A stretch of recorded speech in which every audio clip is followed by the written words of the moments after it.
സൗന്ദര്യലഹരീ കർത്രേ സർവമംഗളദായിനേ ശങ്കരാചാര്യവർയായ യതിരാജായ തേ നമഃ. ക്ലാസ്സിലേക്ക് സ്വാഗതം. ഇന്ന് സൗന്ദര്യലഹരി ക്ലാസ് തുടങ്ങുന്നതിന് മുമ്പ് രണ്ട് കാര്യങ്ങൾ പറയാനുണ്ട്. ഒന്ന്, രണ്ട് ചോദ്യങ്ങൾ വന്നിട്ടുണ്ടായിരുന്നു. 9 ദിവസം നവദുർഗമാരെ പൂജിക്കുക, 10ാമത്തെ ദിവസമാണ് വിജയദശമി ആഘോഷിക്കുന്നത്. ഇപ്രാവശ്യം ആകെ 9 ദിവസമേ ഉള്ളൂ, 10 ദിവസമില്ല. 9 ദിവസങ്ങളിലായി 9 ദുർഗമാരെ പൂജിക്കുകയും 9ാമത്തെ ദിവസം വിജയദശമി അനുഷ്ഠിക്കുകയും വേണം. അതിൻ്റെ കാരണം എന്താണ്? ഇതാണ് ചോദ്യം. ഇത് തിഥി പ്രാധാന്യമാണ്. ഈ നവരാത്രി സങ്കല്പം രാത്രിക്ക് പ്രാധാന്യമുള്ള ദിവസങ്ങളാണ്. പകൽ സമയത്ത് കൂടുതൽ പ്രാധാന്യം കൊടുക്കുന്നില്ല. സന്ധ്യാസമയത്ത് സൂര്യൻ അസ്തമിച്ചതിന് ശേഷമുള്ള പൂജയ്ക്കാണ് പ്രാധാന്യം. ഇവിടെ ഇന്നലെയാണിത് തുടങ്ങിയത്. വ്യാഴാഴ്ച പ്രഥമ തിഥിയായിരുന്നു. ശൈലപുത്രി എന്ന ദേവിയെ പൂജിക്കേണ്ട ദിവസം. ഇന്ന് വെള്ളിയാഴ്ച തൃതീയ തിഥിയാണ്. അത് 11 നാഴികയോളം ഉണ്ട്. അപ്പൊ ഇന്ന് ശരിക്ക് ദ്വിതീയ ആചരിക്കേണ്ട ദിവസമാണ്. നക്ഷത്രത്തിന് പ്രാധാന്യം തീരെയില്ല, തിഥിക്കാണ് പ്രാധാന്യം. നാളെ തൃതീയ തിഥിയാണ്. അത് 3.5 നാഴിക വരെ ഉള്ളൂ. അപ്പോൾ ഒരു ദിവസം ഉദയത്തിന് ശേഷം 6 നാഴികയോളം തിഥി ഉള്ള ദിവസമാണ് അന്ന് തിഥിയായിട്ട് ആചരിക്കുന്നത്. അങ്ങനെ വരുമ്പോൾ നാളത്തെ തിഥി എന്നത് ഇന്ന് നമ്മൾ ആചരിക്കേണ്ട, അതാണ് ശാസ്ത്രത്തിൽ പറയുന്നത്. അപ്പം ഇന്ന് ബ്രഹ്മചാരിണി സങ്കല്പവും ചന്ദ്രഖണ്ഡ സങ്കല്പവും ഇന്നാണ് ആചരിക്കുന്നത്. എല്ലാ വർഷങ്ങളിലും ഇങ്ങനെ ചില വ്യത്യാസങ്ങൾ വരാറുണ്ട്. ചില വർഷങ്ങളിൽ 11 ദിവസം ആഘോഷിക്കേണ്ടി വരും. നവമി 2 ദിവസം വരുന്ന സമയത്ത് 2 ദിവസവും നവമിയായിട്ട് ആചരിക്കാറുണ്ട്. അങ്ങനെ ഇതിന് മുമ്പത്തെ വർഷങ്ങളിൽ ആചരിച്ചിട്ടുണ്ട്. ഈ തിരുവോണത്തിന് പ്രാധാന്യമുള്ള ആ സമയം അത്തം പത്തോണം എന്ന് പറയും. അവിടെ നക്ഷത്രത്തിനാണ് പ്രാധാന്യം. അത്തം തുടങ്ങി 10ാം ദിവസം തിരുവോണം എന്നാണ് ചൊല്ല്. പക്ഷെ അത് ചില സമയത്ത് 9 ദിവസമായിട്ടും ചില സമയത്ത് 11 ദിവസമായിട്ടും വരാം. തിരുവോണം 10ാമത്തെ ദിവസം വന്ന അങ്ങനെയുള്ള അനുഭവങ്ങളും ഉണ്ട്. ഇവിടെ ഈ വർഷം 9 ദിവസങ്ങളിലാണ് വിജയദശമി ഉൾപ്പെടെയുള്ള ആചാരം ചെയ്യുന്നത്. അത് ഇന്നത്തെ ദിവസത്തിനാണ് നമുക്ക് 2 ദേവതാ സങ്കല്പങ്ങളുള്ളത്. പ്രഥമം ശൈലപുത്രീതി, ദ്വിതീയം ബ്രഹ്മചാരിണി, തൃതീയം ചന്ദ്രഖണ്ഡേതി. ഇതാണ് പ്രമാണം. അതിൽ ഇന്ന് ബ്രഹ്മചാരിണി സങ്കല്പവും ചന്ദ്രഖണ്ഡ സങ്കല്പവുമുള്ള ദേവതമാരെ, ആ 2 ദേവിമാരും ഇന്നാണ് പൂജിക്കുന്നത്. ഇനി നമുക്ക് ക്ലാസ്സിലേക്ക് പ്രവേശിക്കാം. എല്ലാവർക്കും ക്ലാസ്സിലേക്ക് സ്വാഗതം. നവരാത്രി തുടങ്ങുന്നതിന് മുമ്പ് 41 ശ്ലോകം തീർക്കണം. ഇത് വളരെ ഭംഗിയായി നമുക്കിത് നിറവേറ്റാൻ സാധിച്ചു. ദേവിയുടെ അനുഗ്രഹം ശ്രോതാക്കൾക്കും എല്ലാവർക്കും, പറയുന്ന വ്യക്തിക്കും ശ്രോതാക്കൾക്കും ദേവിയുടെ അനുഗ്രഹം ഉണ്ടായിരുന്നു. അതിൻ്റെ വ്യക്തമായ തെളിവാണ് ഈ 41 ശ്ലോകങ്ങൾ തീർക്കാൻ പറ്റിയത്. പല അധ്യാപകന്മാരും വേറെ ആചാര്യന്മാർക്ക് ഇത് മുഴുവൻ സാധിക്കാതെയും വന്നിട്ടുണ്ട്. ഇതിന് ആദ്യം തന്നെ നമ്മളുടെ ആഗ്രഹം ദേവി സഫലീകരിച്ചു തന്നു. അതിന് ദേവിയുടെ മുമ്പിൽ പദനമസ്കാരം ചെയ്തുകൊണ്ട് 42ാമത്തെ ശ്ലോകത്തിലേക്ക് പ്രവേശിക്കുകയാണ്. 41 ശ്ലോകം വരെയുള്ളത് യന്ത്ര മന്ത്ര തന്ത്രസഹിതമായിരുന്നു. ആ ശാസ്ത്രപ്രകാരമുള്ള രഹസ്യങ്ങൾ വിശദീകരിക്കുന്ന ശ്ലോകങ്ങളായിരുന്നു. ഇപ്പോൾ ദേവിയുടെ ദിവ്യമായ സൗന്ദര്യം കേശാദിപാദമായി വർണ്ണിക്കുവാൻ കവിയായ ശങ്കരാചാര്യർ തുടങ്ങുകയാണ്. ഇതുവരെ ഉണ്ടായിട്ടുള്ള സൗന്ദര്യ വർണ്ണനകളിൽ വെച്ച് ഏറ്റവും മനോഹരമായ വർണ്ണനയാണ് നമ്മൾ കാണാൻ പോകുന്നത്. സ്ത്രീ സൗന്ദര്യത്തെ മറ്റൊരു കാവ്യവുമായി താരതമ്യം ചെയ്യാൻ പറ്റാത്ത വിധമാണ് ഈ വർണ്ണന കാണുന്നത്. ആദ്യം കിരീടത്തെ വർണ്ണിക്കുന്നു.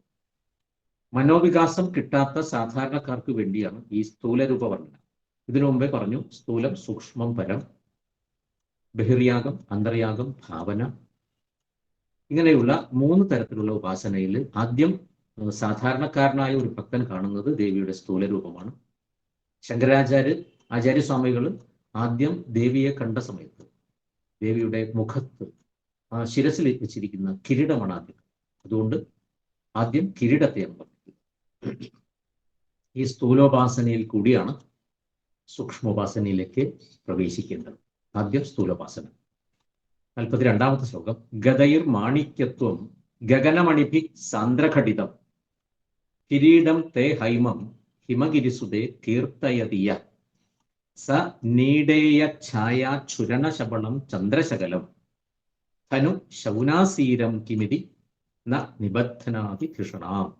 ഗതൈർ മാണിക്യത്വം ഗഗനമണിഭി സാന്ദ്രഘടിതം കിരീടം തേ ഹൈമം ഹിമഗിരിസുതേ കീർത്തയതിയ സ നീടേ യച്ഛായാച്ഛുരണശബളം ചന്ദ്രശകലം ധനു ശൗനാസീരം കിമിതി ന നിബദ്ധനാതി ധിഷണാം.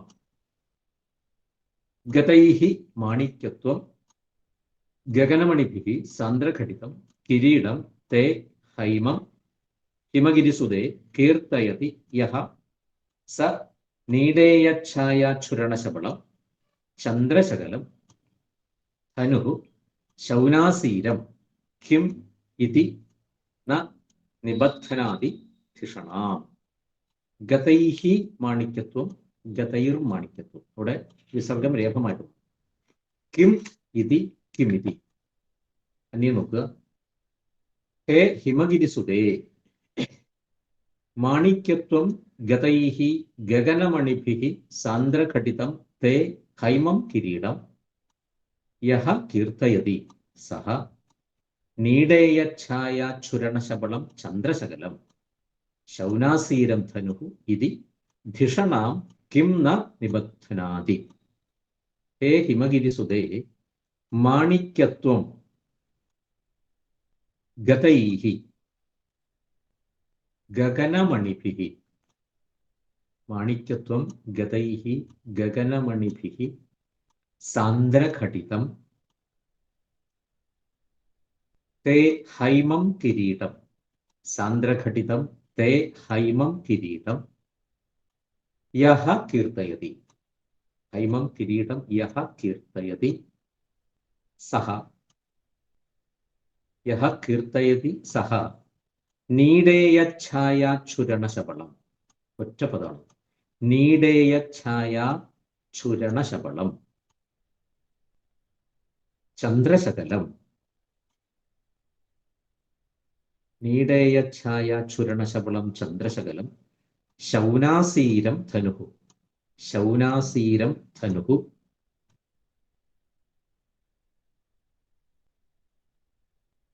ഇതി ധിഷണാം കിം ന നിബദ്ധനാതി.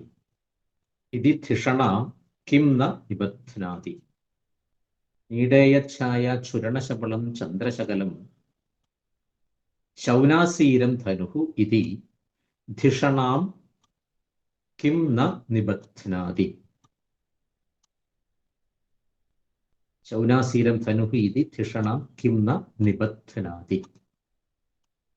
ഹേ ഹിമഗിരിസുതേ, അല്ലയോ ഹിമപുത്രിയായ ദേവി അമ്മേ, മാണിക്യത്വം മാണിക്യഭാവം മാണിക്യത്വം ഗതൈഹി മാണിക്യഭാവം പ്രാപിച്ച മാണിക്യം എന്ന ആ രത്നം അതിൻ്റെ ഭാവത്തെ പ്രാപിച്ച ഗഗനമണിഭിഃ സാന്ദ്രഘടിതം തേ ഗഗനമണികളാൽ. ഗഗനമണി എന്ന് പറഞ്ഞാൽ സൂര്യൻ. ഗഗനമണിഭിഃ എന്ന് പറഞ്ഞാൽ സൂര്യന്മാരാൽ. സൂര്യന്മാര് 12 പേരാണ്, 12 ആദിത്യന്മാരാണ്.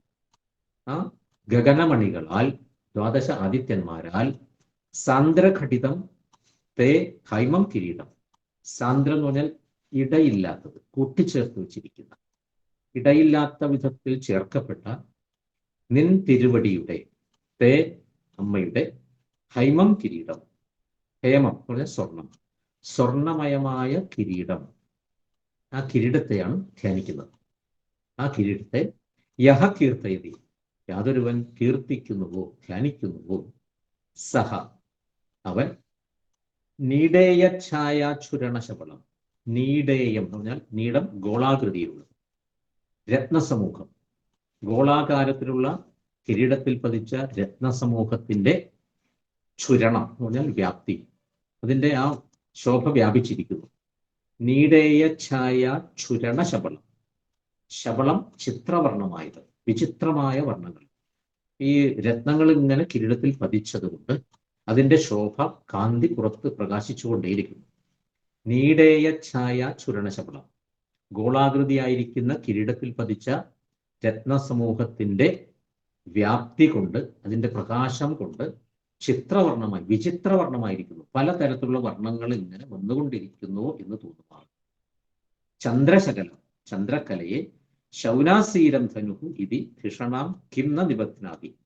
ചന്ദ്രക്കലയെ, അർദ്ധചന്ദ്രക്കല, അഷ്ടമീ ചന്ദ്ര വിഭ്രാജ ദളിക സ്ഥലശോഭിത. അഷ്ടമീ ചന്ദ്രൻ തിഥി തുടങ്ങി, വെളുത്തവാവ് കഴിഞ്ഞു, കറുത്തപക്ഷം തുടങ്ങി, ഓരോ ദിവസവും ആ ചന്ദ്രക്കല വർദ്ധിച്ച് എട്ടാമത്തെ ദിവസം വരുന്ന ചന്ദ്രക്കലയാണ് ദേവിയുടെ ശിരസിലുള്ളത്. ആ ചന്ദ്രക്കലയെ ശൗനാസീരം ധനുഹു ഇതി, ശൗനാസീരൻ, ശുനാസീരൻ എന്ന് പറഞ്ഞാൽ ഇന്ദ്രൻ. ശൗനാസീരൻ എന്നുള്ളതിന് 3-4 അർത്ഥങ്ങളുണ്ട്, അത് പിന്നീട് പറയാം. തൽക്കാലം ഇന്ദ്രൻ എന്ന അർത്ഥം എടുക്കുക. ശൗനാസീരം ധനുഹു, ഇന്ദ്രന്റെ ധനുസ് എന്ന് പറഞ്ഞാൽ മഴവില്ല നൃത്തം, റെയിൻബോ.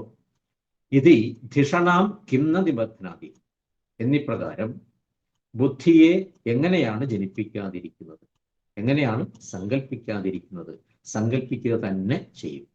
ഇവിടെ ഗഗനമണികളാൽ, മാണിക്യത്വം പ്രാപിച്ച ഗഗനമണികളാൽ, മാണിക്യത്വം, മാണിക്യഭാവം ഉണ്ടായ ആ 12 ആദിത്യന്മാരാൽ ഇടയില്ലാത്ത വിധത്തിൽ ചേർക്കപ്പെട്ട ആ ദേവിയുടെ സ്വർണ്ണ കിരീടത്തെ ഏതൊരുവൻ കീർത്തിക്കുന്നുവോ അവൻ നീടേയ ഛായാചുരണ ശബളം, ഗോളാകൃതിയിൽ ഉണ്ടാക്കിയിരിക്കുന്ന കിരീടത്തിൽ പതിച്ച രത്നസമൂഹത്തിന്റെ വിചിത്രവർണ്ണമായിരിക്കുന്ന ചന്ദ്രക്കലയെ, ചന്ദ്രശകലം ശൗനാസീരം ധനുഹു ഇതി ധിഷണാം കിംന നിബധ്നാതി, ബുദ്ധിയെ എങ്ങനെയാണ് ജനിപ്പിക്കാതിരിക്കുന്നത്?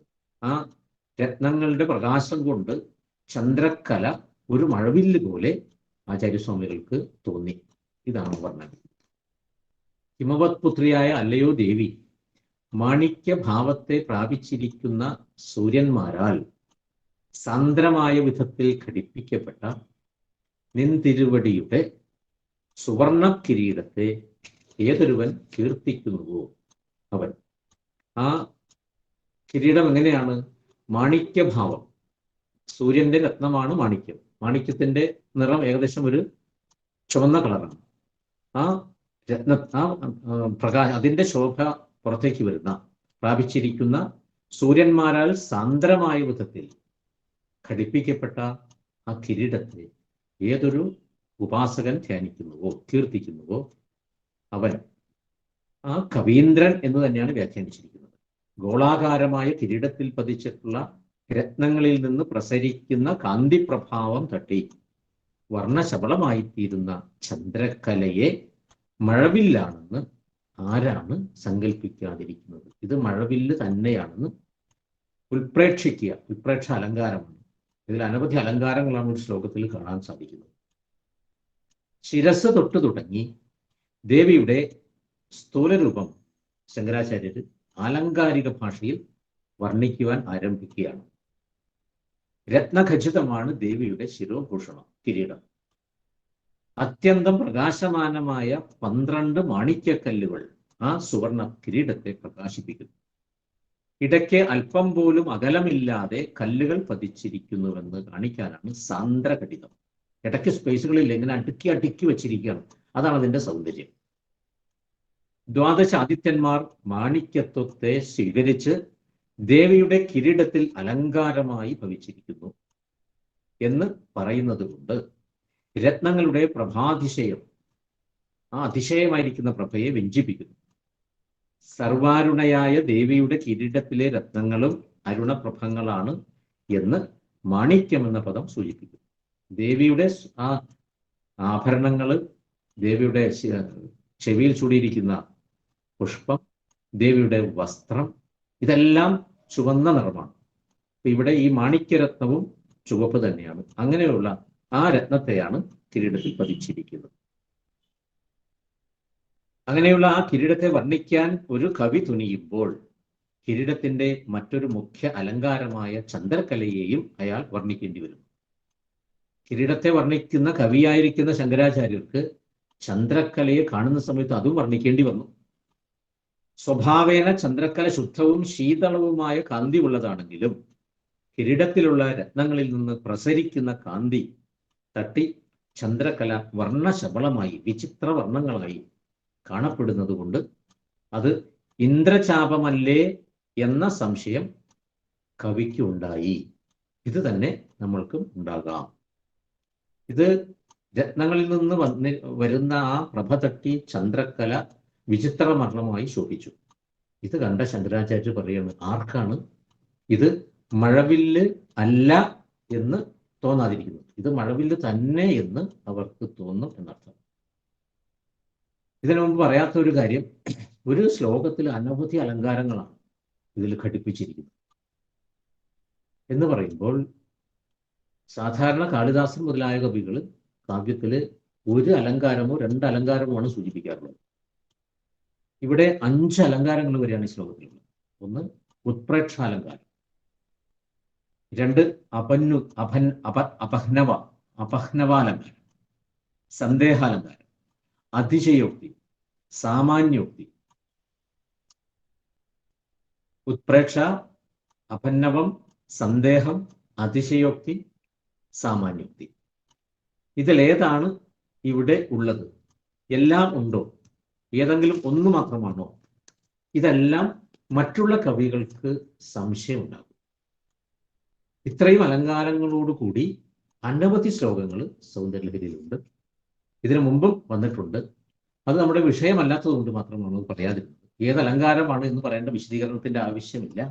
എന്നാലും ഇത്രയും അലങ്കാരങ്ങൾ അതിൽ രഹസ്യമായി അടക്കി വെച്ചിരിക്കുകയാണ്. ഏതലങ്കാരമാണ് ഇത് എന്ന് സംശയമാണ് ഓരോരുത്തർക്കും ഉണ്ടാകുന്നത്. അങ്ങനെയാണത് നിബന്ധിച്ചിരിക്കുന്നത്. 12 സൂര്യന്മാർ ദേവിയിൽ നിന്ന് ഉത്ഭവിച്ചവരാണ്. ഇതിനു മുമ്പേ പറഞ്ഞു താടങ്കയുകളെ, താടങ്ക മഹിമ, 2 കണ്ണുകൾ, 2 ചെവി, 2 മാറിടങ്ങൾ, ഇതെല്ലാം ദേവിയുടെ തന്നെ അവയവങ്ങളാണ്.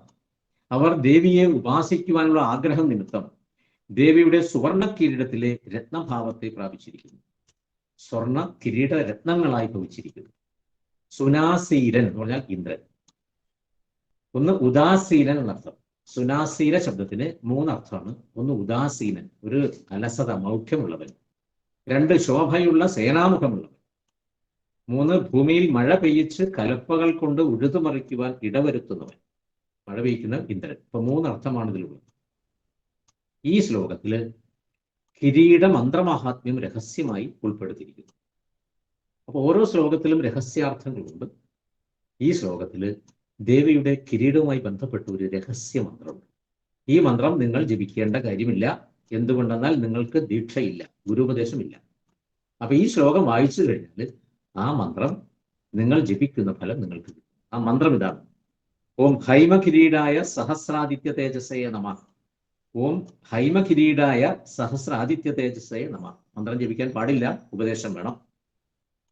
ഈ ശ്ലോകത്തിന്റെ ഫലശ്രുതി പറയുന്നത് മഹോദരം, മൂത്രാശയ രോഗങ്ങൾ എന്നിവ മാറി, അന്യരെ വശീകരിക്കുവാനുള്ള ശക്തി കിട്ടും. മഹോദരം എന്ന് പറഞ്ഞാൽ വലിയ വയറെന്നർത്ഥം.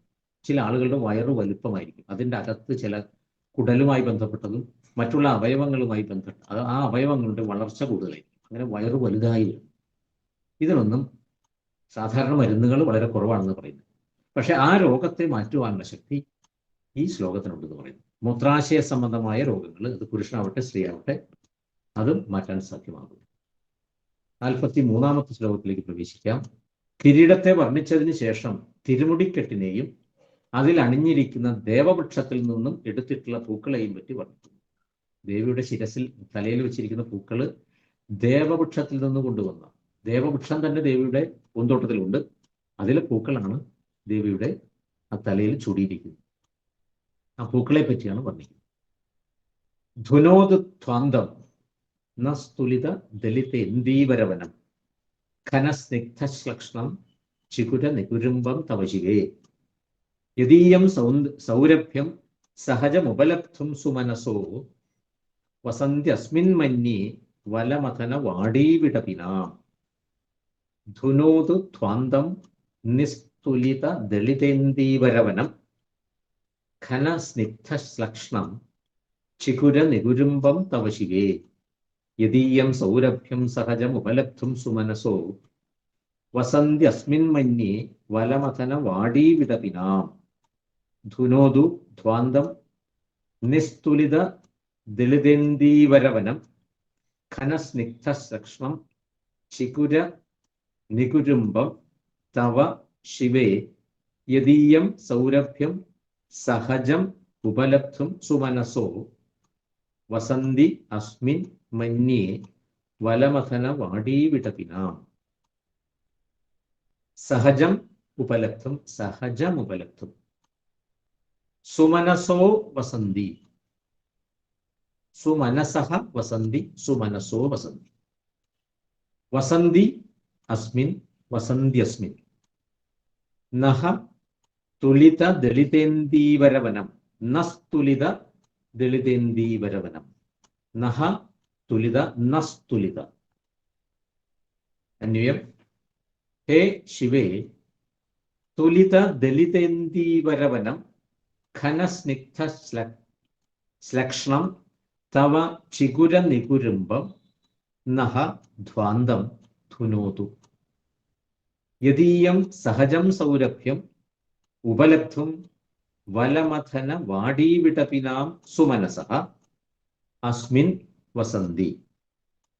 ഹേ ശിവേ തുലിത ദളിതേന്ദീവരവനം, ഒറ്റ പദമാണ്, തുലിത ദളിതേന്ദീവരവനം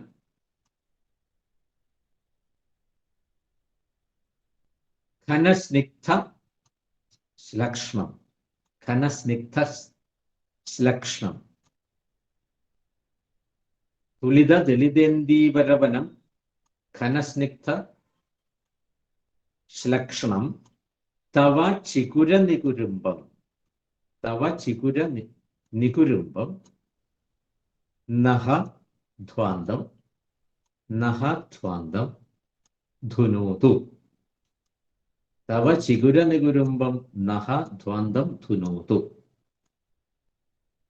യദീയം സഹജം സൗരഭ്യം യദീയം സഹജം സൗരഭ്യം ഉപലബ്ധും യദീയം സഹജം സൗരഭ്യം ഉപലബ്ധും വലമഥന വാടീവിടപിനാം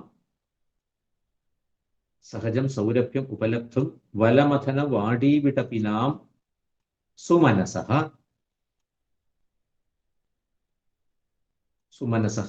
അസ്മിൻ വസന്തി ഹേ ശിവേ, അല്ലയോ മംഗളദായിനിയായ അമ്മേ, തുലിത ദളിതേന്ദീവരവനം തുല്യമായ വികസിച്ച ഇന്ദീവരം കരിങ്കൂവള പൂക്കൾ, ഇന്ദീവര വനം കരിങ്കൂവള പൂക്കളുടെ കൂട്ടത്തോട് തുല്യമായ, വനം എന്ന് പറഞ്ഞാൽ അവിടെ കൂട്ടം, അനവധി പൂക്കളെ നിർത്തും. ഘനസ്നിഗ്ധ ശ്ലക്ഷ്ണം, ഘനം എന്ന് പറഞ്ഞാൽ തിങ്ങി നിറഞ്ഞിരിക്കുന്ന, അതുപോലെ സ്നിഗ്ധം മിനുമിനുപ്പുള്ളതായ, ശ്ലക്ഷ്ണം മൃദുവായ, തവ ചികുര നികുരുംബം നിന്റെ തലമുടി കൂട്ടം. ദേവിയുടെ മുടി നല്ല തിങ്ങിയ മുടിയാണ്, നല്ല മിനുസമുള്ള മുടിയാണ്, മൃദുവായ മുടിയാണ്. അങ്ങനെയുള്ള നിന്റെ തിരുവടിയുടെ തലമുടിക്കൂട്ടം, മുടി എന്നത് നഹ ഞങ്ങളുടെ ധ്വാന്തം ധുനോതു അജ്ഞാതമാകുന്ന ഇരുട്ടിനെ, ധ്വാന്തം എന്ന് പറഞ്ഞാൽ ഇരുട്ട്, ആ ഇരുട്ടിനെ നശിപ്പിക്കട്ടെ, ധുനോതു നശിപ്പിക്കട്ടെ. യദീയം സഹജം സൗരഭ്യം ഉപലബ്ധം, യാതൊന്നിനെ സംബന്ധിച്ച എന്ന് പറഞ്ഞാൽ ഈ തലമുടിയുടെ സഹജം സൗരഭ്യം ഉപലബ്ധം സ്വാഭാവികമായ സൗരഭ്യത്തെ ലഭിക്കുവാൻ വേണ്ടി വലമഥന വാടീവിടപിനാം സുമനസഃ, വലമഥനൻ, വലൻ എന്ന അസുരനെ കൊന്നവൻ ഇന്ദ്രന്റെ പൂന്തോട്ടത്തിലെ കൽപ്പകം തുടങ്ങിയുള്ള വൃക്ഷങ്ങളുടെ പുഷ്പങ്ങൾ, വലമഥന വാടീവിടപിന, വാടി പൂന്തോട്ടം, വിടപി വൃക്ഷങ്ങൾ, ആ വൃക്ഷങ്ങളുടെ വിടപിനാം സുമനസഃ, സുമനസ് എന്ന് പറഞ്ഞാൽ പുഷ്പങ്ങൾ എന്നർത്ഥം, പുഷ്പങ്ങൾ അസ്മിൻ ഈ തലമുടിക്കൂട്ടത്തിൽ വസിക്കുന്നു. ദേവിയുടെ തലമുടിയിൽ ഈ പുഷ്പങ്ങൾ എന്തിനാണ് വസിക്കുന്നത്? അതാണ് പറയുന്നത്. വസിക്കുന്നു. അസ്മിൻ വസന്തി ഇതി അഹം മന്യേ എന്ന് ഞാൻ വിചാരിക്കുന്നു. ശങ്കരാചാര്യൻ വിചാരിക്കുന്നത് ഇങ്ങനെയാണ്. എങ്ങനെ? തുല്യമായ വികസിച്ച കരിങ്കുവള പൂക്കളുടെ കൂട്ടത്തോട് കൂടിയ, അത് ആ കൂട്ടത്തോട് തുല്യമായ തിങ്ങിയ മിനുസമുള്ള മൃദുവായ നിന്റെ തലമുടിക്കൂട്ടം, നിന്റെ തലമുടിക്കെട്ട് ഞങ്ങളുടെ അജ്ഞാനമാകുന്ന ഇരുട്ടിനെ നശിപ്പിക്കട്ടെ. തലമുടിയുടെ സ്വാഭാവികമായ സൗരഭ്യത്തെ ലഭിക്കുവാനായിട്ട് ഇന്ദ്രന്റെ പൂന്തോട്ടത്തിലെ കൽപ്പകം, ദേവതാരം തുടങ്ങിയ വൃക്ഷങ്ങളുടെ പുഷ്പങ്ങൾ ഈ തലമുടിക്കൂട്ടത്തിൽ വസിക്കുന്നു എന്ന് ഞാൻ അറിയുന്നു, ഞാൻ വിചാരിക്കുന്നു.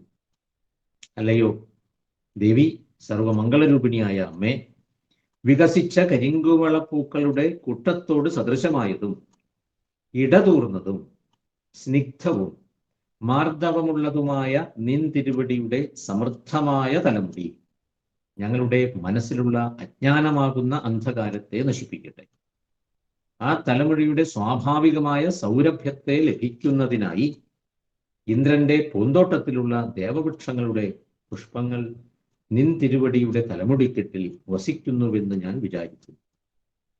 സാധാരണ പുഷ്പങ്ങൾ നമ്മൾ ശിരസിൽ വെക്കുന്നത് ഭംഗി ഉണ്ടാവാൻ വേണ്ടി, പക്ഷേ ദേവദാരു മുതലായിരിക്കുന്ന ആ കൽപ്പവൃക്ഷത്തിന്റെ പുഷ്പങ്ങൾ ദേവിയുടെ സൗരഭ്യം ആസ്വദിക്കാൻ വേണ്ടിയാണോ ഈ തലമുടിയിൽ ഇങ്ങനെ വന്നിരിക്കുന്നത് എന്ന് ഞാൻ സംശയിക്കുന്നു. ആചാര്യസ്വാമികളുടെ സംശയമാണ് ഇവിടെ പറഞ്ഞിരിക്കുന്നത് എന്ന് ഞാൻ വിചാരിക്കുകയാണ്. ദേവിയുടെ ചികുര നികുരുംബം ഘനസ്നിഗ്ധ ലക്ഷണവും വികസിച്ച കരിങ്കൂവള കൂട്ടത്തോട് താരതമ്യപ്പെടുത്താവുന്നതുമാകും. കരിങ്കൂവള കൂട്ടം, പൂക്കളുടെ കൂട്ടം, കൂടുതൽ പൂക്കൾ, അങ്ങനെ ഉപമിക്കാവുന്നതാണ്. കരിങ്കൂവള പൂവിന്റെ കറുപ്പ് നിറവും ഭംഗിയും സ്നിഗ്ധതയും കവി സങ്കേതങ്ങളിലൂടെ പ്രസിദ്ധമാണ്.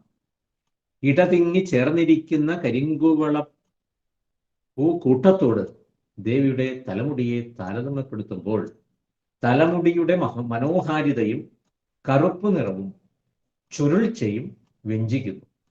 അപ്രകാരമുള്ള ദേവിയുടെ ഈ മുടിക്കെട്ട് ഞങ്ങളുടെ മനസ്സിലുള്ള ഇരുട്ട് അകറ്റട്ടെ എന്ന് പ്രാർത്ഥിക്കുന്നു. സാധാരണഗതിയിൽ ഈ പ്രാർത്ഥന യുക്തിരഹിതമായി തോന്നാം. ഇരുട്ടു മാറ്റാൻ പ്രകാശമാണ് വേണ്ടത്, ഇരുട്ടല്ല. ഇത് സാധാരണ പ്രകൃതി നിയമമാകുന്നു. പ്രകൃതി നിയമങ്ങൾക്ക് അതീതയാണ് പരാശക്തി. ദേവിയുടെ തലമുടിക്കെട്ടിന്റെ കാർഷ്ണ്യം, ആ കറുപ്പ് നിറം, ഉപാസകന്റെ ഹൃദയത്തിലുള്ള അജ്ഞാനത്തിന്റെ കറുപ്പ് വർദ്ധിക്കുകയല്ല, അകറ്റുകയാണ് ചെയ്യുന്നത്. ശിവേ എന്ന സംബോധന കൊണ്ട് ദേവിയുടെ മംഗള വിഭൂതികൾ ഒരിക്കൽ കൂടി വ്യക്തമാക്കും.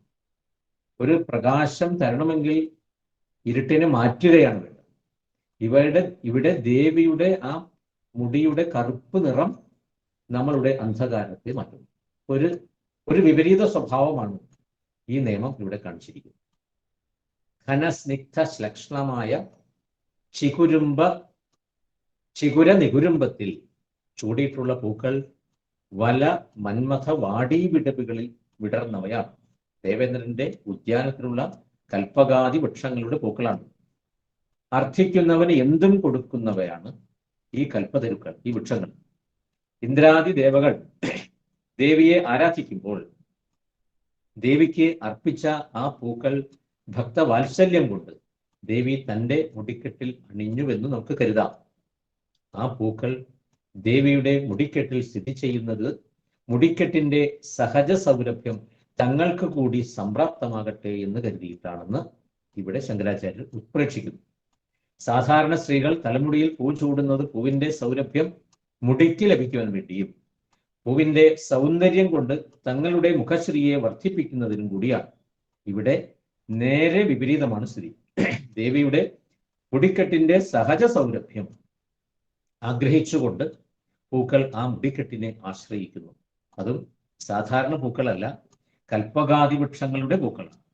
അവ സ്വയം സൗരഭ്യമുള്ളവയാണെന്ന് മാത്രമല്ല, എല്ലാ ഐശ്വര്യങ്ങളും സിദ്ധികളും അന്യർക്ക് ദാനം ചെയ്യാൻ കഴിവുള്ള അവ കൂടിയാണ് ആ പുഷ്പങ്ങൾ. അത്രയും മഹത്തരമായ മഹത്വമുള്ള പുഷ്പങ്ങൾ ദേവിയുടെ മുടിയുടെ സൗരഭ്യം ആസ്വദിക്കാൻ വേണ്ടി ദേവിയുടെ മുടിയിലിരിക്കുന്നു എന്നാണ് തോന്നുന്നത്.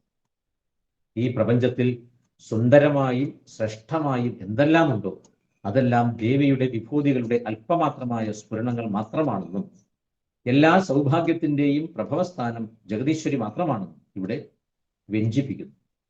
ഫലശ്രുതി പറയുന്നത് രോഗശാന്തി, ലോകവശ്യമായ സൗഭാഗ്യം. ഏത് രോഗത്തിനും മാറ്റാൻ പറ്റുന്നു, എല്ലാ സൗഭാഗ്യങ്ങളും വന്നു ചേരുന്നു, ലോകവശ്യമായ സൗഭാഗ്യം ഉണ്ടാകും. 44-ാമത്തെ ശ്ലോകം. ധുനോതു ധ്വാന്തം എന്നതിന് ശേഷം തനോതു ക്ഷേമം നഹ. അവിടെ ആ പദങ്ങളുടെ ആ ഘടന നോക്കുക. ധുനോതു ധ്വാന്തം ന. 44 തനോതു ക്ഷേമം ന. അപ്പൊ ആ അലങ്കാര പ്രയോഗവും എനിക്കറിയാം എന്നാണ് കവി കാണിക്കുന്നത്. ഓരോ പദങ്ങൾ വിന്യസിക്കുമ്പോഴുണ്ടാവുന്ന ആലങ്കാരികത, ആ ഭംഗിയാണ്. പദവിന്യാസത്തിന്റെ ഭംഗി ശ്രദ്ധിക്കുക. ഇവിടെ സീമന്തരേഖയെ പറ്റി വർണ്ണിക്കും. വിവാഹിതകളുടെ തലയിൽ രേഖ വരച്ച് സീമന്തിനിയാക്കിയ ശേഷം ജനിക്കുന്ന പുത്രനാണ് സീമന്തപുത്രൻ എന്ന് പറയുന്നത്. അതൊരു സംസ്കാരമാണ്. രണ്ടർത്ഥമാണ് ഇവിടെ സീമന്തരേഖ. ദേവിയുടെ മുടിയുടെ നടുവിൽ ഒരു രേഖയുണ്ട്. എല്ലാ സ്ത്രീകൾക്കും ഈ രേഖയുണ്ട്. ചില സ്ത്രീകൾക്ക് അത് വളരെ വലിപ്പമായിരിക്കും. ആ രേഖ എന്തുമാത്രം ചെറുതാകുന്നുവോ അതിനാണ് ഭംഗി. ചില കഷണ്ടിയുള്ള സ്ത്രീകൾക്ക് ആ രേഖ വലുതായിരിക്കും. ദേവിക്ക് ഇവിടെ കഷണ്ടി ഇല്ലാത്തത് കൊണ്ട് വളരെ നേർത്ത രേഖയാണ്. ആ രേഖ വിവാഹത്തിന് ശേഷം പാണിഗ്രഹണം ചെയ്യുന്ന സമയത്ത് സങ്കല്പിച്ചുകൊണ്ട് കുങ്കുമം ആ രേഖയിൽ വധുവിന് ചാർത്തി കൊടുക്കുന്നതോടുകൂടി ഞാൻ സീമന്തിനിയാണ്, എൻ്റെ പരിണയം കഴിഞ്ഞവളാണ്. ആ സിന്ദൂരം ചാർത്തുന്നത് എൻ്റെ ഭർത്താവിന് വേണ്ടിയിട്ടാണ്. രണ്ടാമത്തെ ദിവസം, ആ വിവാഹം കഴിഞ്ഞതിന് ശേഷമുള്ള ദിവസങ്ങളിൽ പിന്നെ നടുക്ക് ഒരു കുങ്കുമവും അതിൻ്റെ മുകളിൽ നെറ്റിയുടെ ആ ഭാഗത്ത് ഒരു കുങ്കുമവും. അത് എൻ്റെ ഭർത്താവിന് വേണ്ടി എന്ന് സങ്കല്പം, ഞാൻ വിവാഹം കഴിഞ്ഞവളാണ് എന്ന് സങ്കല്പം. ഇനി സീമന്തരേഖ, സീമന്തം എന്ന ഒരു സംസ്കാരമുണ്ട്. ബ്രാഹ്മണർക്ക് ഷോഡശ സംസ്കാരങ്ങളിൽ ഒന്നാണ് സീമന്തം. അത് ഗർഭിണി ആയതിനു ശേഷം അഗ്രിമഗർഭ ഏവധവളെ എന്നാണ് ജ്യോതിശാസ്ത്രത്തിൽ പറയുന്നത്. ആദ്യത്തെ ഗർഭത്തിൽ മാത്രമേ സീമന്തം എന്ന സംസ്കാരം ആചരിക്കേണ്ടതുള്ളൂ. പുംസവനം, സീമന്തം, അന്നപ്രാശനം ഇതെല്ലാം ചടങ്ങുകളല്ല, ഇതെല്ലാം സംസ്കാരങ്ങളാണ്. ആ സീമന്തരേഖ വരച്ചതിന് ശേഷം ജനിക്കുന്ന പുത്രനെ സീമന്തപുത്രൻ എന്ന പേരിൽ അറിയപ്പെടുന്നു. അതിവിടെ ആ വിഷയം ഇവിടെ വരുന്നില്ല, എന്നാൽ ഞാനത് ഒന്ന് സൂചിപ്പിച്ചെന്ന് മാത്രം. ശ്ലോകം നോക്കുക. തനോതു ക്ഷേമം ന സ്തവ വദന സൗന്ദര്യലഹരീ പരീവാഹ ശ്രോത സരണിരിവ സീമന്തസരണി വഹന്തി സിന്ദൂരം പ്രബല കബരീഭാരതിമിരദ്യുഷാം വൃന്ദൈഹി ബന്ധീകൃതമിവ നവീനാർക്കകിരണം. തനോതു ക്ഷേമം ന സ്തവ വദന സൗന്ദര്യലഹരീ പരീവാഹ ശ്രോത സരണിരിവ സീമന്തസരണി വഹന്തി സിന്ദൂരം പ്രബല കബരീഭാരതിമിരദ്യുഷാം വൃന്ദൈഹി ബന്ധീകൃതമിവ നവീനാർക്കകിരണം. തനോതു ക്ഷേമം നഹ തവ വദന സൗന്ദര്യലഹരീ പരീവാഹ ശ്രോതസരണി. ഒറ്റ പദമാണ്. ഇവ സീമന്തസരണി വഹന്തി സിന്ദൂരം പ്രബല കബരീഭാരതിമിരദ്യുഷാം വൃന്ദൈഹി ബന്ധീകൃതം ഇവ നവീനാർക്കകിരണം. നഹ തവ നസ്തവ. വിസർഗം സകാരം. സരണിഹി ഇവ സരണിരിവ.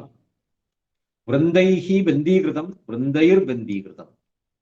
ബന്ധീകൃതം ഇവ ബന്ധീകൃതമിവ. അന്വയം. അല്ലയോ അമ്മേ, തവ വദന സൗന്ദര്യലഹരീ പരീവാഹ ശ്രോതസരണി. തവ വദന സൗന്ദര്യലഹരീ പരീവാഹ ശ്രോതസരണി ഇവ സീമന്തസരണി പ്രബല കബരീഭാരതിമിരദ്യുഷാം വൃന്ദൈഹി ബന്ധീകൃതം നവീനാർക്കകിരണം സിന്ദൂരം വഹന്തി നഹ ക്ഷേമം തനോതു. തവ വദന സൗന്ദര്യ ലഹരീ പരീവാഹ സ്രോതസരണി.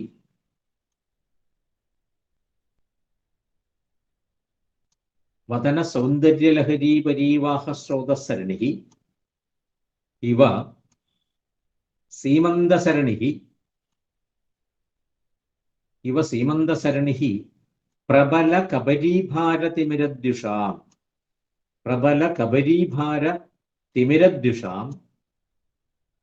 വൃന്ദൈഃ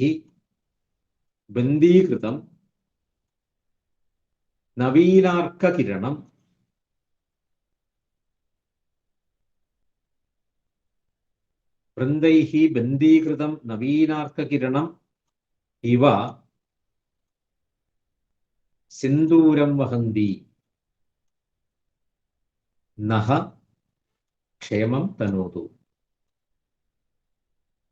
തവ വദന സൗന്ദര്യ ലഹരീ പരീവാഹ സ്രോതസരണി ഇവ സീമന്തസരണി പ്രബല കബരീഭാരത്തി തിമിരദ്യുഷാം വൃന്ദൈഃ ബന്ധീകൃതം നവീനാർക്കകിരണം ഇവ സിന്ദൂരം വഹന്തി നഹ ക്ഷേമം തരോതു.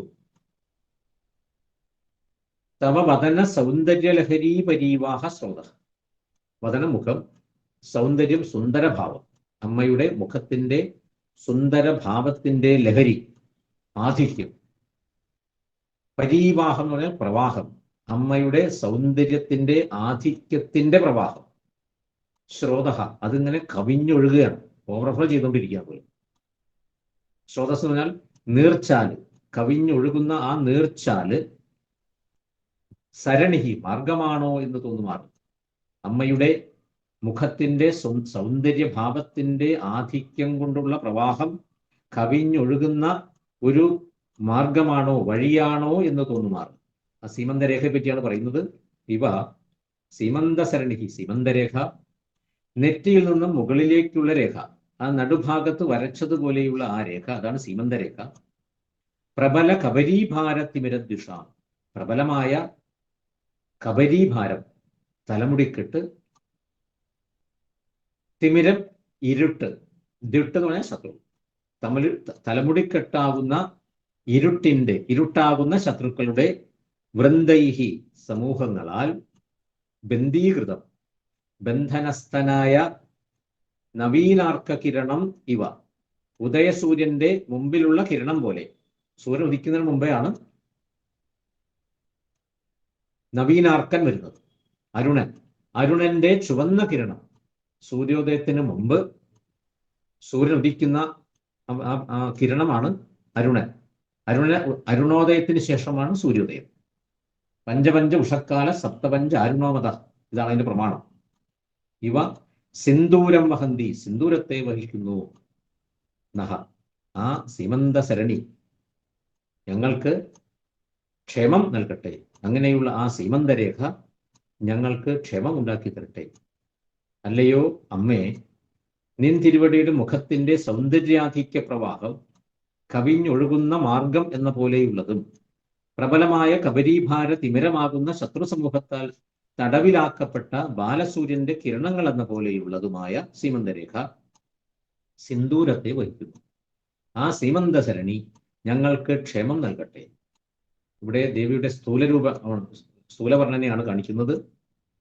വാഗ്ഭവകൂടം എന്ന് വിശേഷിപ്പിക്കുന്ന ദേവിയുടെ മുഖമാണ് വർണ്ണ്യവിഷയം. ശ്രീമദ് വാഗ്ഭവകൂടൈക സ്വരൂപ മുഖപങ്കജ. ദേവിയുടെ മുടി രണ്ടായി പകുക്കുന്ന സീമന്തരേഖയെ സൗന്ദര്യാധിക്യ പ്രവാഹം കവിഞ്ഞൊഴുകുന്ന മാർഗമായി ഉൽപ്രേക്ഷിച്ചിരിക്കുന്നു. ദേവിയുടെ സൗന്ദര്യമുള്ള ആ രേഖ, അത് ഒരു മാർഗം, ഒരു വഴിയായിട്ട്, നടന്നു പോകാൻ ഒരു വഴിയായിട്ടാണ് ഇവിടെ സങ്കല്പിച്ചിരിക്കുന്നത്. ലഹരി എന്ന പദത്തിന് തിരമാല എന്നർത്ഥം. സമസ്ത സൗന്ദര്യത്തിന്റെയും ആകരമായ മഹാസമുദ്രമാണ് ദേവിയുടെ മുഖം. ആ മഹാസൗന്ദര്യ സാഗരത്തിൽ അലയടിച്ചുയരുന്ന തിരകളുടെ പ്രവാഹ മാർഗമാണ് ദേവിയുടെ സീമന്തരേഖ എന്ന് ശങ്കരാചാര്യർ വിവരിക്കുന്നു. അപ്രകാരമുള്ള സീമന്തസരണിയിൽ ദേവി സിന്ദൂരമണിഞ്ഞിരിക്കുന്നു. ആ സിന്ദൂരം, കുങ്കുമം നെറ്റി മുതൽ മുകളിലേക്ക് ഇങ്ങനെ ദേവി അണിഞ്ഞിരിക്കുന്നു. സുമംഗലികളായ സ്ത്രീകൾ സീമന്തരേഖയിൽ സിന്ദൂരമണിയുന്ന ഒരു പതിവുണ്ട്. ശ്ലോകത്തിന്റെ 2-ാം പാദത്തിൽ ആ സിന്ദൂരത്തെ പ്രബലമായ കബരീഭാരതിമരമാകുന്ന ശത്രു സമൂഹത്താൽ തടവിലാക്കപ്പെട്ട ബാലസൂര്യന്റെ കിരണങ്ങളോട് സാദൃശ്യപ്പെടുത്തുന്നു. ദേവിയുടെ കറുത്തിരുണ്ട കബരീഭാരത്തെ പ്രകാശത്തിന്റെ ശത്രുവായും നവീനാർക്കനെ പോലെ പ്രകാശമാനമായ സിന്ദൂരത്തെ ആ ചിഗുരഭാരം തടവിലാക്കിയിരിക്കുന്നതുമായാണ് അങ്ങനെയാണ് ഇവിടെ വിവരിച്ചിരിക്കുന്നത്. മുടിക്കെട്ടിന്റെ ഇടയിലൂടെ പ്രകാശിച്ചു കാണുന്ന സിന്ദൂരകാന്തിയെ തടവിലാക്കപ്പെട്ട ബാലസൂര്യകാന്തിയോട് താരതമ്യപ്പെടുത്തുകയും കബരി ഭാര തിമിരത്തെ അന്ധകാരരൂപമായ ശത്രു സമൂഹമായി അവതരിപ്പിക്കുകയും ചെയ്യുമ്പോൾ വ്യംഗ്യമായി മറ്റൊരു കാര്യം സൂചിതമാകുന്നു. ഉപാസകന്റെ ഉള്ളിലുള്ള ജ്ഞാനവും വാസനാബന്ധങ്ങളും ആഗ്രഹങ്ങളും ഉള്ളിൽ ബാലസൂര്യനെ പോലെ പ്രകാശിച്ചു ഉയരുന്ന ജ്ഞാനത്തെ ആവരണം ചെയ്യുന്ന പ്രബല ശത്രുക്കളായി വ്യാഖ്യാനിക്കാം.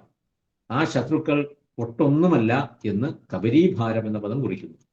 ജ്ഞാനത്തിന്റെ ശത്രുക്കളാണ് കാമക്രോധ ലോഭ മോഹമത മത്സര്യാദികൾ എന്നും അവ പ്രബലരാണെന്നും സൂചിപ്പിക്കുന്നതോടൊപ്പം അവയുടെ ബന്ധനത്തിലായാൽ പോലും ബാലാദിത്യ കിരണങ്ങൾ പ്രകാശിക്കുക തന്നെ ചെയ്യുമെന്നും നിരന്തരമായ സാധന കൊണ്ട് ദേവിയുടെ കാരുണ്യം നേടാൻ കഴിഞ്ഞാൽ ബാലാർക്കകാന്തി മധ്യാഹ്ന സൂര്യന്റെ ഉജ്ജ്വല പ്രഭയായി മാറുമെന്നും ഈ ശ്ലോകം സൂചിപ്പിക്കുന്നു.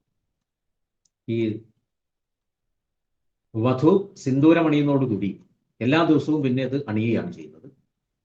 ആ സിന്ദൂരത്തെ പ്രബലമായ കബരീഭാരതിപരമാകുന്ന ശത്രു സമൂഹം ദേവിയുടെ 2 ഭാഗത്തുമുള്ള ആ തലമുടിക്കെട്ട്, കറുത്ത നിറമുള്ള സ്നിഗ്ധമായ തലമുടിക്കെട്ട് ശത്രുക്കളാണ്. ഈ നടുക്ക് കാണുന്ന ആ രേഖ സൂര്യനാണ്. ഉദയസൂര്യന് തൊട്ടു മുമ്പുള്ള അരുണസൂര്യന്റെ നിറമാണ്, ചുവന്ന നിറം. അതിന്റെ ശത്രുക്കളാണ് ഇരുഭാഗത്തുമുള്ള തലമുടിക്കെട്ടുകൾ.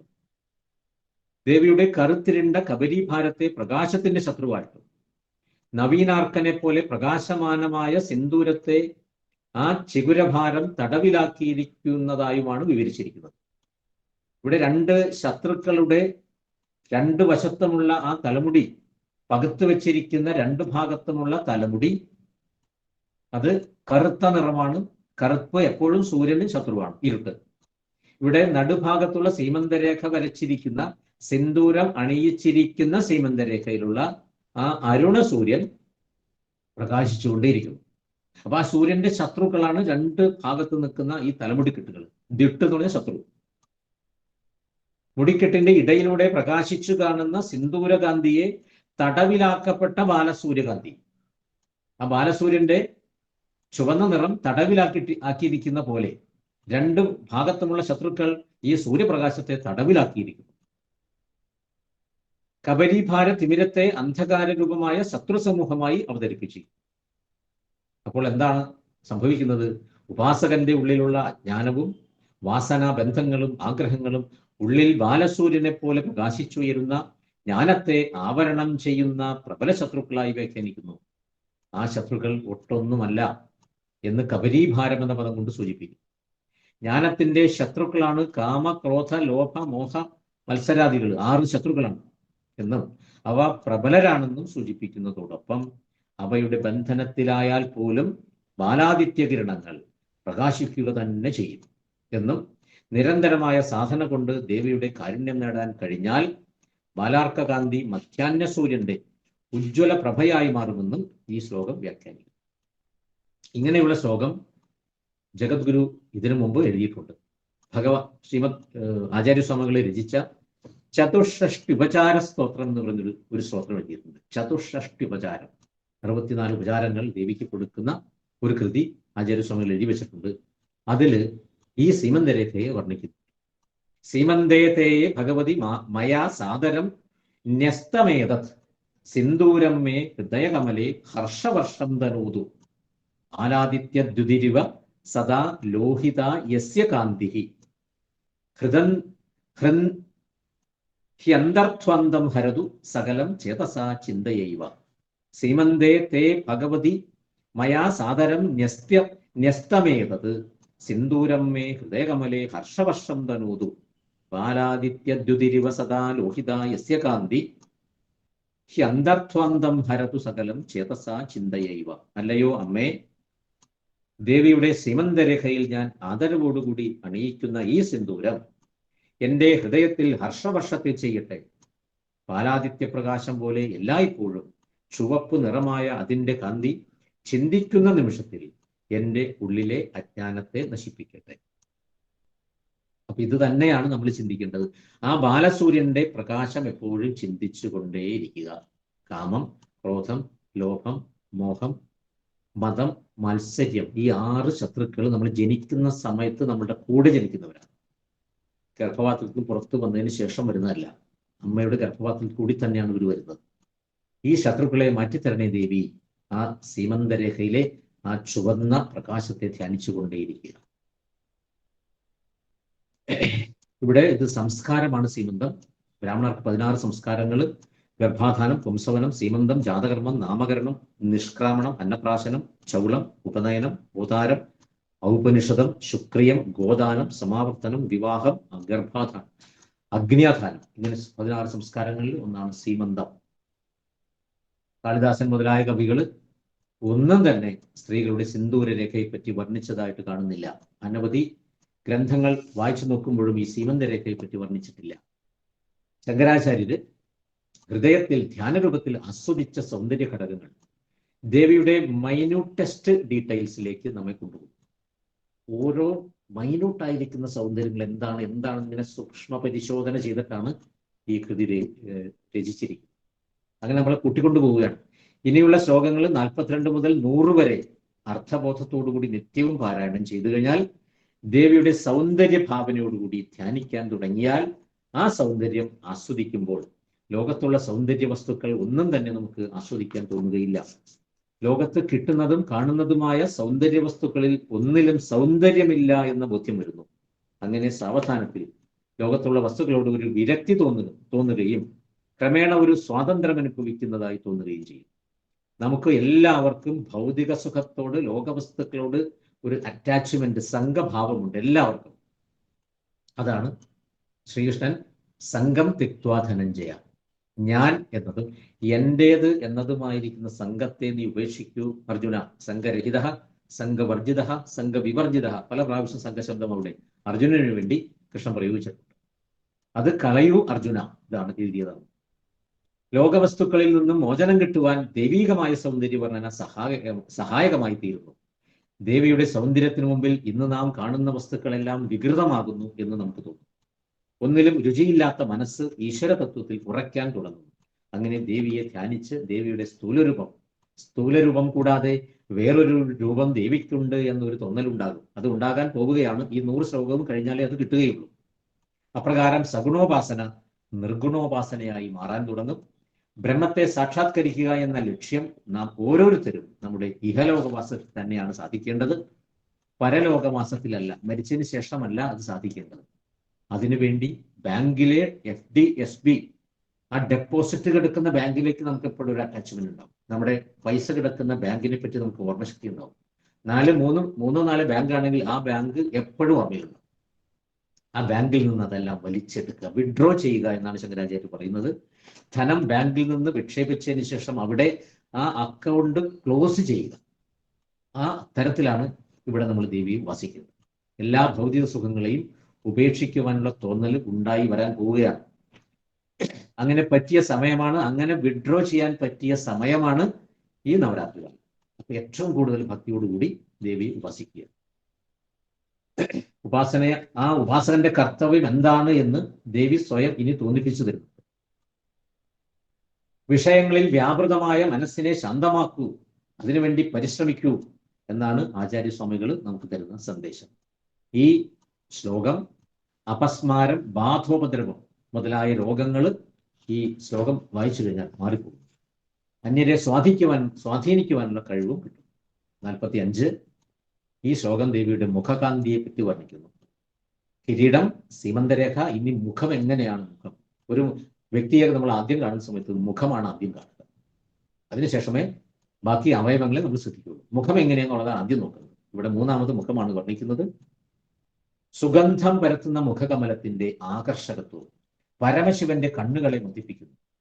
സുന്ദരനായ കാമദേവനെ ദഹിപ്പിച്ച പരമശിവൻ അതിനും കൂടുതൽ സൗന്ദര്യമുള്ള ദേവിയുടെ മുഖത്തിന്റെ ഭംഗി കണ്ടിട്ട് ആ ഭംഗി ആസ്വദിച്ച് അതിൽ ലഹരി പിടിച്ചിരിക്കുകയാണ്. ഇങ്ങനെ മുഖം നോക്കിക്കൊണ്ടേയിരിക്കുകയാണ്. കണ്ണെടുക്കാനായിട്ട് പരമശിവന് സാധിക്കുന്നില്ല.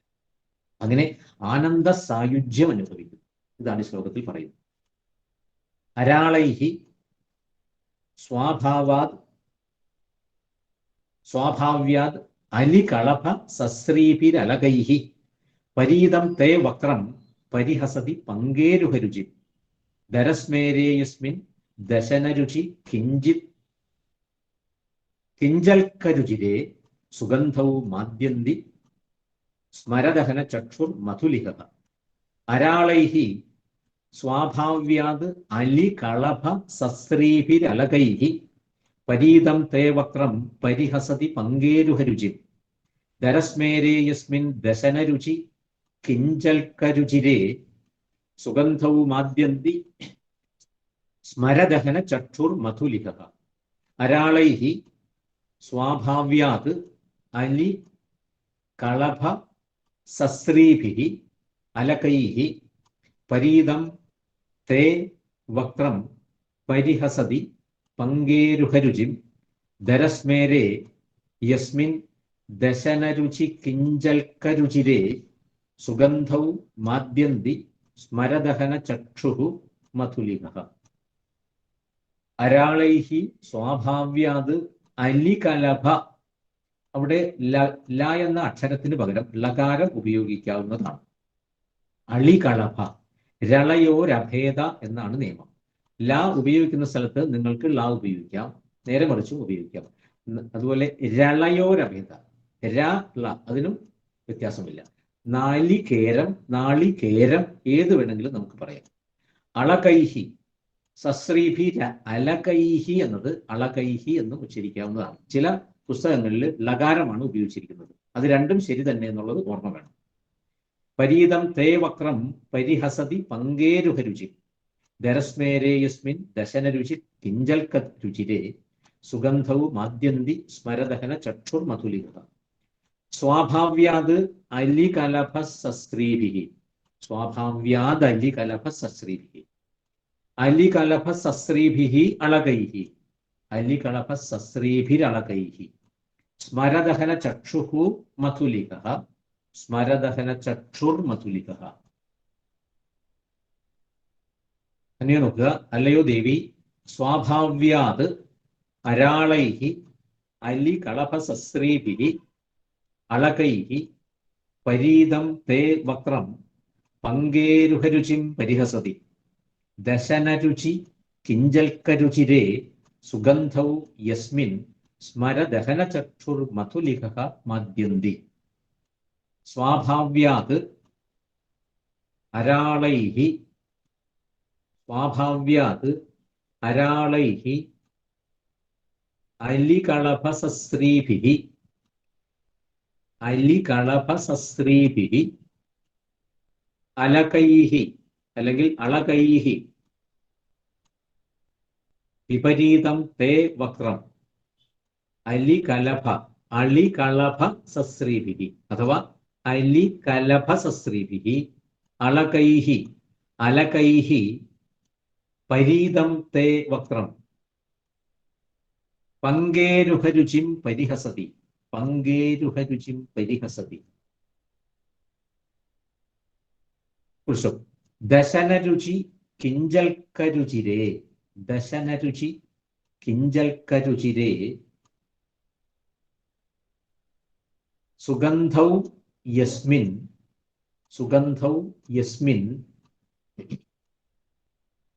സ്മരദഹന ചക്ഷുഃ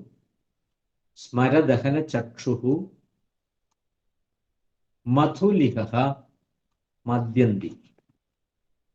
സ്മരദഹന ചക്ഷുഃ മധുലിഹ മദ്യന്തി. സ്വാഭാവ്യാത് അരാളൈഹി അലികളഭ സശ്രീഭിഃ അളകൈഹി പരീതം തേ വക്രം പങ്കേരുഹരുചിം പരിഹസതി ദശനരുചി കിഞ്ചൽക്കരുചിരേ സുഗന്ധൗ യസ്മിൻ സ്മരദഹന ചക്ഷുഃ മധുലിഹ മദ്യന്തി. സ്വാഭാവ്യാത്, ഇവിടെ സ്വാഭാവികമായി തന്നെ സ്വതസിദ്ധമായ അരാളൈഹി കുടിലങ്ങളായ വളഞ്ഞ ആകൃതിയോടുകൂടിയ അലി കളഭസശ്രീഭി വണ്ടിൻകുട്ടങ്ങൾ പോലെ ശോഭിക്കുന്ന അളകൈഹി കുറുനിരകളാൽ മുടിക്കെട്ടിനാൽ പരീതം വ്യാപിക്കപ്പെട്ട തേ വസ്ത്രം നിന്തിരുവടിയുടെ മുഖം താമര പങ്കേരുഹരുചിം പരിഹസതി താമരപ്പൂവിന്റെ ശോഭയെ പരിഹസിക്കുന്നു. എന്തുകൊണ്ടെന്നാൽ ദശന രുചി കിഞ്ചൽക്കരുചിരേ ദന്തങ്ങളുടെ കാന്തിയാകുന്ന കേസരങ്ങളാൽ മനോഹരവും സുഗന്ധൗ യസ്മിൻ ഗന്ധത്തോടു കൂടിയതുമായ ആ ദേവിയുടെ മുഖം യസ്മിൻ മുഖകമലത്തിൽ സ്മരദഹന ചക്ഷുഹു മധുലിഹ മാദ്യന്തി സ്മരദഹനന്റെ കണ്ണുകളായിരിക്കുന്ന വണ്ടുകൾ ആനന്ദമനുഭവിക്കുന്നു. സ്വാഭാവികമായി തന്നെ സ്വതസിദ്ധമായ ദേവിയുടെ മുടികളാണ്. ബ്യൂട്ടി പാർലറിൽ പോയിട്ടാണ് നമ്മൾ മുടി ഇങ്ങനെ ചുരുട്ടി കൊണ്ടുവരുന്നത്. ഇത് അതിന്റെ ആവശ്യം ദേവിക്കില്ല. ദേവിക്ക് സ്വതസിദ്ധമായി തന്നെ ഈ ചുരുളിമ ഉണ്ട് ആ മുടിക്ക്.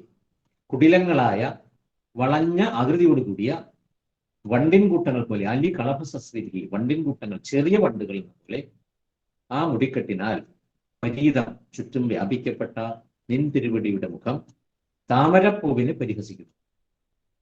താമരപ്പൂവാണ് ഏറ്റവും ഭംഗിയായിട്ട് നമ്മൾ എടുക്കുന്നത്. പക്ഷെ അതിനെ പോലും ദേവിയുടെ മുഖം പരിഹസിച്ചു കളിയാക്കിക്കൊണ്ടിരിക്കുന്നു. ദശനരുചി കിഞ്ചൽക്കരുചിരേ ദശനം ദേവിയുടെ പല്ലുകളുടെ കാന്തിയാകുന്ന കേസരങ്ങളാൽ മനോഹരവും സുഗന്ധത്തോടു കൂടിയതുമായ സ്മരദഹനന്റെ കണ്ണുകളാകുന്ന വണ്ടുകൾ ആനന്ദമനുഭവിക്കുന്നു. അല്ലയോ ദേവി, സ്വാഭാവികമായി ചുരുണ്ടതും വണ്ടിൻകൂട്ടങ്ങൾക്ക് തുല്യമായ കാന്തിയോട് കൂടിയതുമായ കുറുനിരകളാൽ ചുറ്റപ്പെട്ട നിൻ തിരുവടിയുടെ മുഖം താമരപ്പൂവിന്റെ ഭംഗിയെ പരിഹസിക്കുന്നു. അല്പം വിടർന്ന പുഞ്ചിരിയോട് കൂടിയതും ദന്തങ്ങളാകുന്ന കാന്തിയാകുന്ന കേസരങ്ങളാൽ മനോഹരമായതും സുഗന്ധത്തോടു കൂടിയതുമായ ആ മുഖകമലം സ്മരന്റെ ചക്ഷുക്കൾ കണ്ണുകളാകുന്ന വണ്ടുകൾക്ക് ആനന്ദത്തെ പ്രദാനം ചെയ്യുന്നു. ദേവിയുടെ സ്ഥൂലരൂപ വർണ്ണന തുടർന്നു കൊണ്ടിരിക്കുന്നു. കഴിഞ്ഞ ശ്ലോകത്തിൽ വർണ്ണിച്ച പ്രബല കബരീഭാരത്തിന്റെ ഭാഗമായ കുറുനിരകൾ, അതിന്റെ തുടർച്ചയാണ് ശ്ലോകം. ദേവിയുടെ മുഖത്തെ അലങ്കരിക്കുന്നു. ആ കുറുനിരകൾ സ്വഭാവേന കുടിലങ്ങൾ ചെറുവണ്ടുകളെ പോലെ ഇരുണ്ട കാന്തിയോട് കൂടിയവയുമാണ്. അങ്ങനെയുള്ള കുറുനിരകളാൽ ആ മുടിക്കെട്ടിനാൽ ചുറ്റപ്പെട്ട ദേവിയുടെ മുഖം താമരപ്പൂവിന്റെ കാന്തിയെ പരിഹസിക്കുന്നു. അളിപോതങ്ങളാൽ ചുറ്റപ്പെട്ട താമരപ്പൂവിന്റെ മനോഹാരിതയെ ദേവിയുടെ മുഖകാന്തി തോൽപ്പിക്കുന്നു. അപ്രകാരം മനോഹരമായ മുഖകമലത്തിൽ പ്രത്യക്ഷപ്പെടുന്ന പുഞ്ചിരി അല്പമാത്രമായി കാണപ്പെടുന്ന ദന്തങ്ങളുടെ പ്രഭയാകുന്ന കേസരങ്ങളോട് കൂടിയതാണ്. പുഞ്ചിരിക്കുമ്പോൾ കാണപ്പെടുന്ന ദന്തകാന്തിയെ വിടർന്ന താമരപ്പൂവിലെ കേസരത്തിന്റെ കാന്തിയോട് ഇവിടെ താരതമ്യപ്പെടുത്തിയിരിക്കുന്നു. താമരപ്പൂവിന് സൗന്ദര്യത്തോടൊപ്പം സുഗന്ധവുമുണ്ട്. ദേവിയുടെ മുഖകമലവും സുഗന്ധിയാണ്.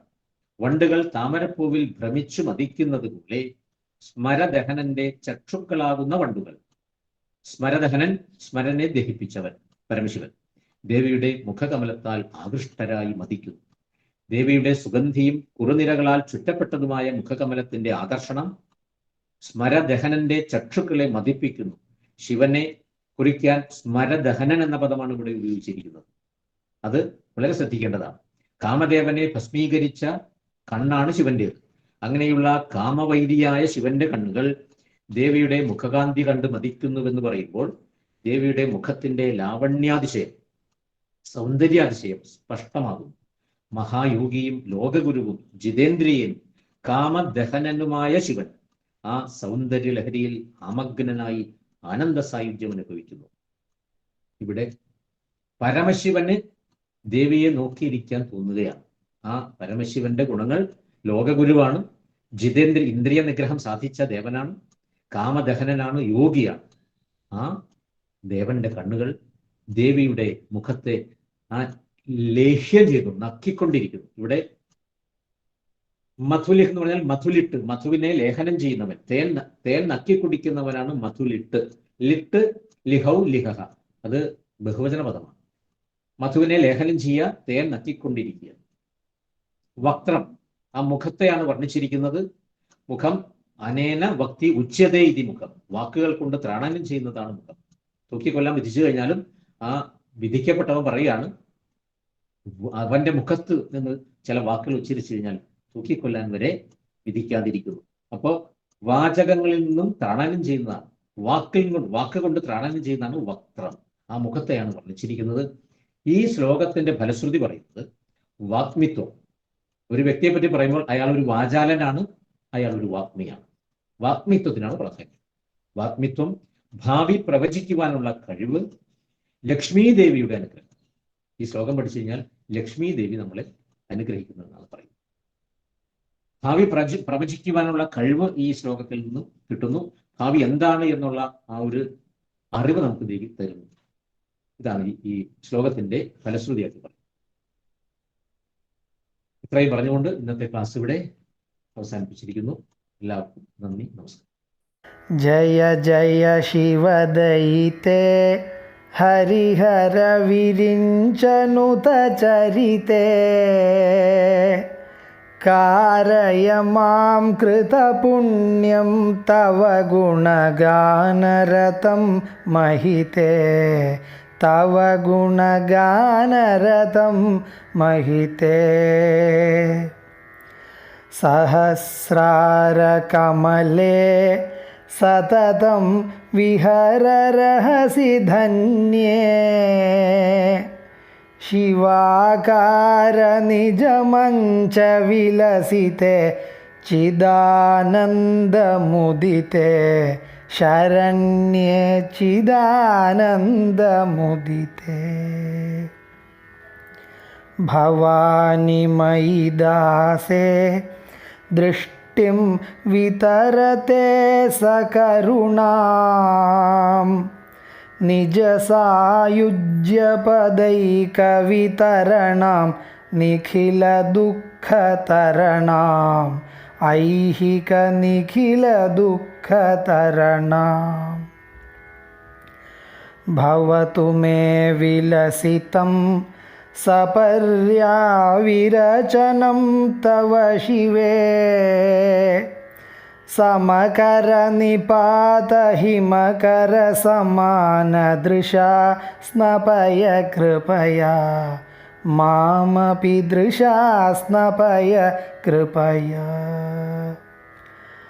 അനേന ധന്യമിമം മന്യേ ധരണിധര സുകന്യേ തവ സ്തന്യമധുരാസ്വാദന സുഖ നിരസ്താന്യവിഷയം കുരു മാം നിരസ്താന്യവിഷയം ത്വദീയമപി വചനം ഗദതോ മദീയമിവ വചനം സ്വകീയസലിലൈഃ സാഗരതർപ്പണസമം ജനനി വിദിതം സകലം സമം ജനനി വിദിതം ജയ ജയ ശിവദയിതേ ഹരിഹര വിരിഞ്ചനുത ചരിതേ കാരയ മാം കൃതപുണ്യം തവ ഗുണഗാനരതം മഹിതേ തവ ഗുണഗാനരതം മഹിതേ.